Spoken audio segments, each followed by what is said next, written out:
the time they're in. Plus, she lit up Broadway and blazed her own path over a 7-decade career. Chita Rivera has died at the age of 91. Well, iconic performer and Broadway legend Chita Rivera has died at the age of 91. According to her daughter, Miss Rivera died in New York after a brief illness. Our reporter Rachel McAdam looks back now on her life. All the time they're in. Known as a triple threat, Chita Rivera was a consummate singer, dancer and actress, repeatedly hailed by critics as a sensation for the roles she mostly performed on Broadway. Trained in music and ballet from a young age, she was dancing on the New York stage before she was 20 and kept at it all the way into her early 80s. The first to appear in the role of Anita in the 1957 original production of West Side Story, it made Rivera a star and earned her the first of many Tony Award nominations. After the enormous success of the Leonard Bernstein musical, she would go on to work with other Broadway legends like choreographer Bob Fosse, again being the first to play the role of Velma Kelly in the 1975 Kander and Ebb smash Chicago. In August 2009, she was awarded the Presidential Medal of Freedom, the highest honour the US can give a civilian. Speaking some years afterwards and while still performing, she said, "I wouldn't know what to do if I wasn't moving or telling a story to you or singing a song. That's the spirit of my life, and I'm really so lucky to be able to do what I love."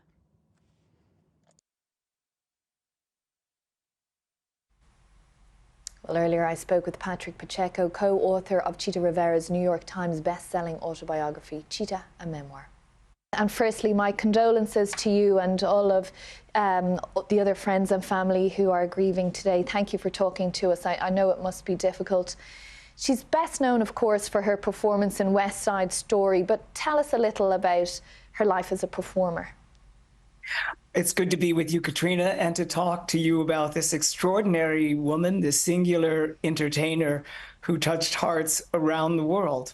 Anybody who ever met her will never forget her, because she was, as you said, this entertainer who was a composer's best friend because she connected to every lyric.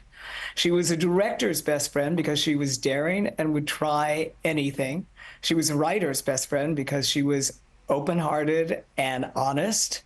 And she was particularly gracious and generous with all her co-stars and anybody from the chorus to the main star who worked with her, because that was just who she was. She always sort of thought of herself as a member of the chorus to some extent, and it wasn't until her second Tony Award win at the age of 60, when she starred in Kiss of the Spider Woman, that she told me in the course of writing with her that she considered herself a star.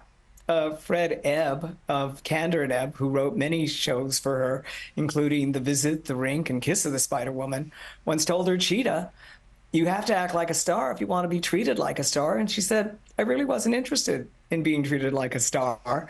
But she finally came into her own at the age of 60 when she won her second Tony Award. And that was just who she was. Extraordinary. And in one small way, her life sort of imitated art a little in the making of West Side Story, I believe. Yes, well, the main thing, of course, is that she didn't even know that she was going to go up, for the role of Anita. She was just happy to be in the chorus. And Leonard Bernstein invited her to his studio to play her A Boy Like That.